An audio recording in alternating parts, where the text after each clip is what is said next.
তারা কাজ নিয়ে কাপড় নিয়ে আসে, ওই অনুযায়ী আমাদেরকে একটা ডিজাইন দেয় যে ভাই আমরা এই ডিজাইনটা করব, আপনার কত টাকা পড়তে পারে বা কীরকম রেট হতে পারে। সেই অনুযায়ী আমরা আইডিয়া হিসাবে বলি যে এত টাকা পড়বে। আমার নামটা মোহাম্মদ আবু সালে। জামদানি এগুলো তো একবার দুবার পড়লে নষ্ট হয়, তো অনেক দিনই টিকে, তেমন তো নষ্ট হওয়ার কথা না। তো ব্যবহারের কারণে যে যেরকম যত্ন করবে তার সেরকম থাকবে। একটা শাড়িতে জামদানি প্রায় 4-5 বছরও থাকে। এগুলোর মাঝে মধ্যে আপনার এই বাঁশগুলো ভেঙে যায়, কাপড়ের মারগুলো চলে যায়, ওগুলো মাঝে মধ্যে করতে হয়।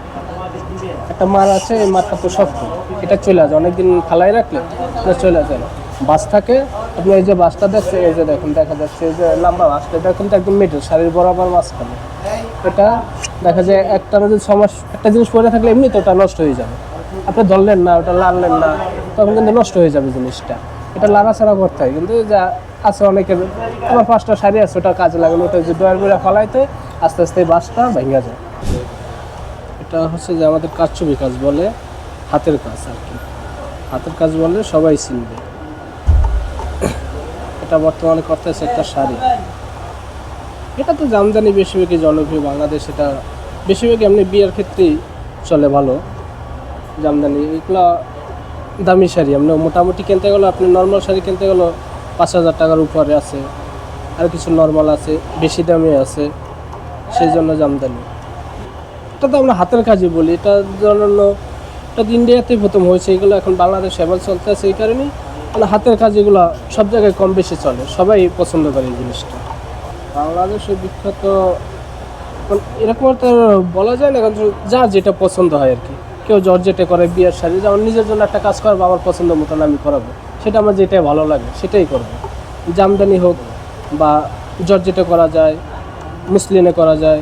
মুসলিনও খুব ভালো কাপড়, দামি কাপড়, কিন্তু মুসলিনে আর জামদানিতেই কাজগুলো বেশি চলে। এটাই দেখতে সৌন্দর্য লাগে। এটা কাজটা শুরু করে, যেমন একজন কাস্টমার আসলে তারা আমরা তো শুধু কাজ করে দিই, তারা কাজ নিয়ে কাপড় নিয়ে আসে, ওই অনুযায়ী আমাদেরকে একটা ডিজাইন দেয় যে ভাই আমরা এই ডিজাইনটা করব, আপনার কত টাকা পড়তে পারে বা কীরকম রেট হতে পারে।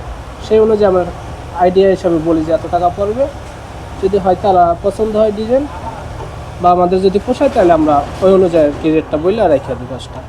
এটা রাখছি আমরা, এটাও বিয়ের শাড়ি, কিন্তু এটাও আমাদের এক কাস্টমার দিয়ে গেছে, এটা রেটও অনেক টাকা, প্রায় 15,000 টাকা রাখছি আমরা।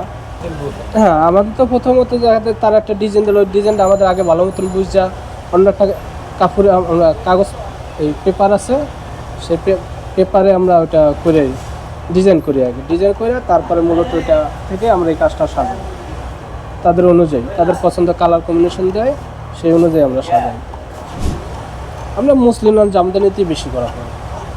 এটা শিখছি আমি মিরপুরে থাকতেই, এই যাই দেখতে দেখতে আর শেখা আর কি। দেখতে দেখতে ভালো লাগতো, কত সুন্দর ডিজাইনের কাজ করে, সেই অনুযায়ী দেখতে দেখতে আমাদের কাছেই ছিল, তখন ওখান থেকেই আর শেখা হয়েছে। এটা হলো যে খিলগাঁও তালতলা মার্কেট, রংফাংশন 217 নম্বর দোকান।